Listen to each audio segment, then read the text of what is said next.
The notification glowed on my father's tablet. VA benefits payment confirmed. $3,200 deposited. Then I saw the account number. That wasn't his account. My hands went numb. I knew Dad's banking details by heart. I'd set them up myself. But this number was completely foreign. I opened the payment history with shaking fingers. 11 months. 11 payments. All to an account I'd never seen. $35,000. Gone. My father's footsteps echoed down the hall. I stood frozen, my mind racing. A mistake. Identity theft. Something fixable. But deep down, I already knew. Someone had deliberately stolen his disability payments. Someone with access to his email. Someone he trusted. I was about to discover the thief was my own sister. And her betrayal was so calculated, it would destroy everything. The shock paralyzed me. When my father shuffled back in, his Parkinson's making every step uncertain, he saw my face and knew something was catastrophically wrong. I asked if he'd changed his VA account information. He stared at the screen, gripping the counter. No. He'd never touched any of that. He didn't even know how. I need you to understand, my father was a Marine. 22 years of service. The kind of man who ironed his jeans and taught us about honor. When Parkinson's hit 3 years ago, it destroyed his independence, the thing he valued most. I'm the oldest of 3. My brother lives states away and barely calls. My sister Katie lives 20 minutes from Dad, visiting twice a week, bringing groceries, playing devoted daughter, while I drove an hour every weekend. Katie and I texted daily. She was a single mom, working part-time, always stressed about money, but never asking for help. I thought we were close. I called the VA immediately. After 40 minutes on hold, the representative told me the account had been changed 11 months ago through their online portal. Someone had logged in using Dad's credentials and updated everything through his email. This wasn't random theft. This was someone with complete access. She couldn't tell me the name, only my father. I handed him the phone and watched his face crumble as he listened. When he hung up, he whispered one word. Katie, my sister, the one who'd set up his VA account last year, who'd sat at his kitchen table, typing on his laptop, saying she'd make everything easier. He'd given her his email password because he trusted her completely. She'd weaponized that trust. I thought confronting her would bring answers. Instead, it revealed she'd been planning her defense for months, and I was already the villain. I called Katie immediately, my hands shaking. She answered cheerfully, asking about coffee that week. I didn't ease into it. Did you change Dad's bank information for his VA benefits? 5 seconds of silence.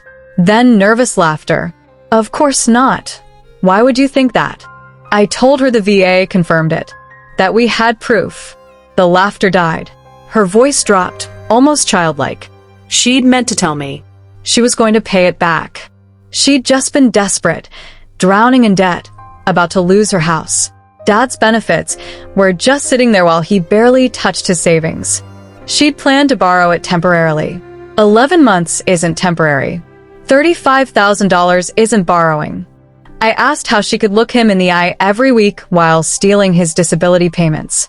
She started crying, said I didn't understand how hard her life was. Then she said it. Dad always loved you more anyway, so of course you take a side. She'd already made herself the victim. I gave her 48 hours to return the money, or I'd file a police report. She hung up that I thought that would scare her. I had no idea the money was already gone, and her next move would be pure manipulation. 2 days later, Katie called back. Her voice was flat, rehearsed. She didn't have the money. She'd used it for debts, rent, her kids. It was gone. Then the threat. If I reported her, she'd go to prison. Her kids would end up in foster care. Our family would be destroyed. She was using her own children as shields. I reported her anyway. The federal investigation moved fast. The detective found everything. She'd intercepted Dad's bank statements, his VA correspondence. She'd set up email filters to delete notifications. She'd told Dad his benefits were delayed due to government backlogs. She'd gaslight him for a year. But here's what destroyed me. Her bank records showed she hadn't just paid bills. She'd bought a new car, taken her kids to Disney World, got Botox and fillers. She'd funded an upgraded lifestyle on Dad's disability benefits while he ate canned soup and skipped medications. When I confronted her, she looked at me with dead eyes and said, "He wasn't using it anyway." Katie pleaded guilty. 18 months in federal prison, full restitution ordered. The VA recovered some funds, but Dad's savings had to cover the rest, savings meant for his grandchildren. The money wasn't the worst part. The worst part was watching my father realize his own daughter had done this. This man who'd served his country, who'd taught us about honor, he couldn't understand how she'd become this person. Katie's kids live with their father now.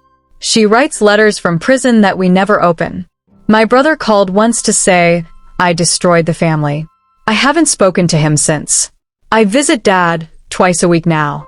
We don't talk about Katie much, but sometimes I catch him staring at old photos, wondering where it went wrong.